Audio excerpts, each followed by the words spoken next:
Hello everyone and welcome back to the Legal Podcast powered by IndiaLaw LLP. I am Aman Kumar Shai, your host.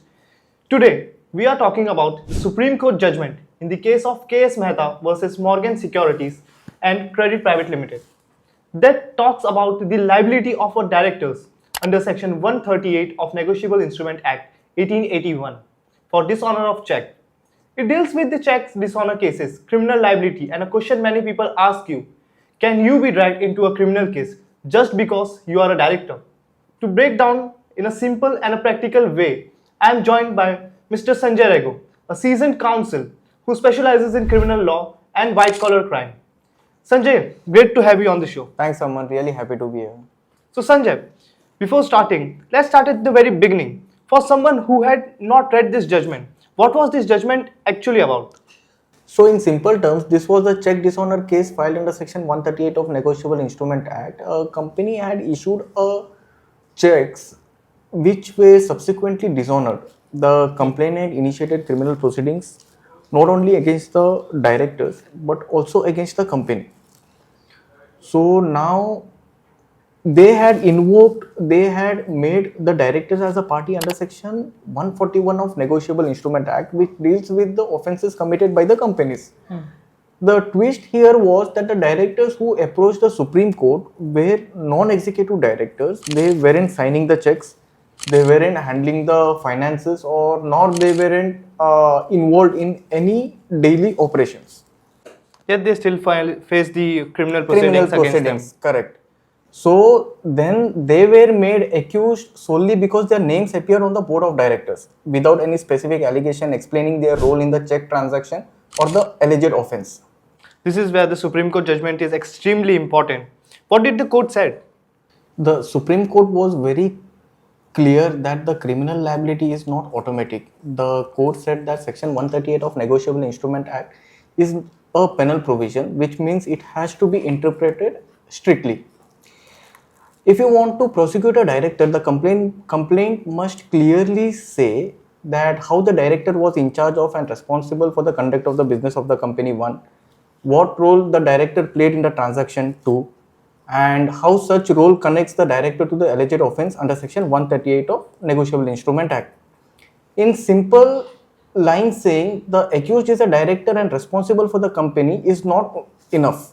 This might be a good point to pause and understand about Section 141 of Negotiable Instrument Act. Briefly, can you explain us the provision, how it works actually?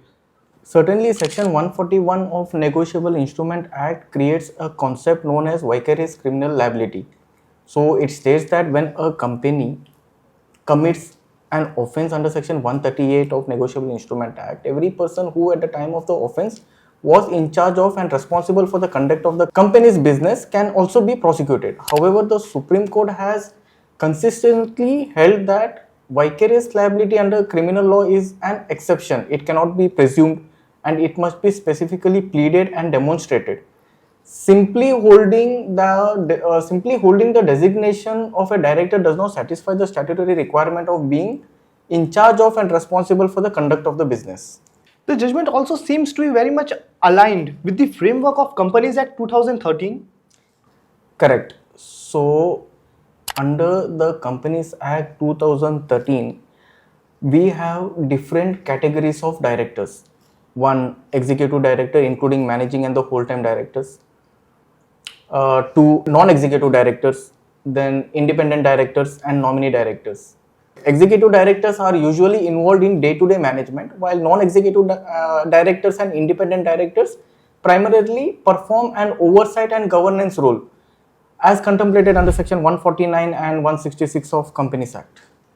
The Supreme Court this time have also relied on the very fact-based approach. How is it so? The Supreme Court has recognized this distinction and accepted the commercial reality that not every director is involved in running the company.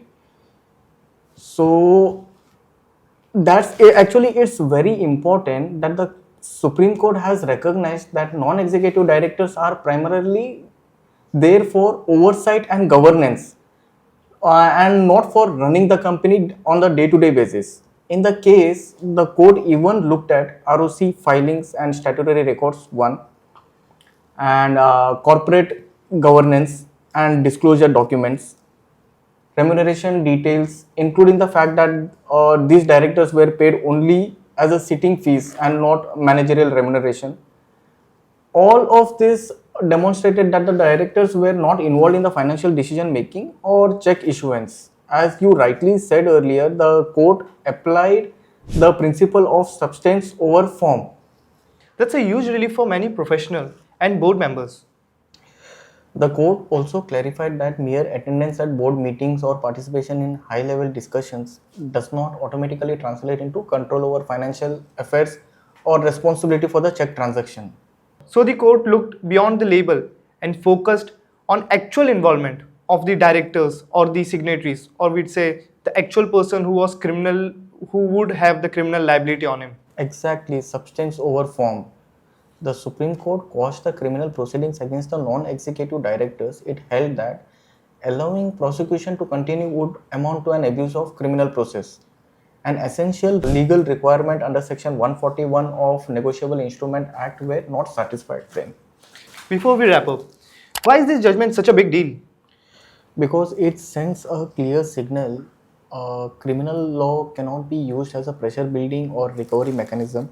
Directors are not automatically liable merely by the virtue of their designation, and complaints under Section 138 of Negotiable Instrument Act read with Section 141 must be specific, detailed and well pleaded. The ruling will significantly influence how check dishonor complaints are drafted and how court assess the director liability going forward. Sanjay, thank you so much for explaining this so clearly. Practically, I'm sure many listeners will walk away with much better understanding of their legal positioning. Thank you, Aman. Thank you. Always a pleasure. And thank you to our listeners for tuning in. If you found this episode useful, do share with someone who might need it. Until next time, stay informed and stay curious.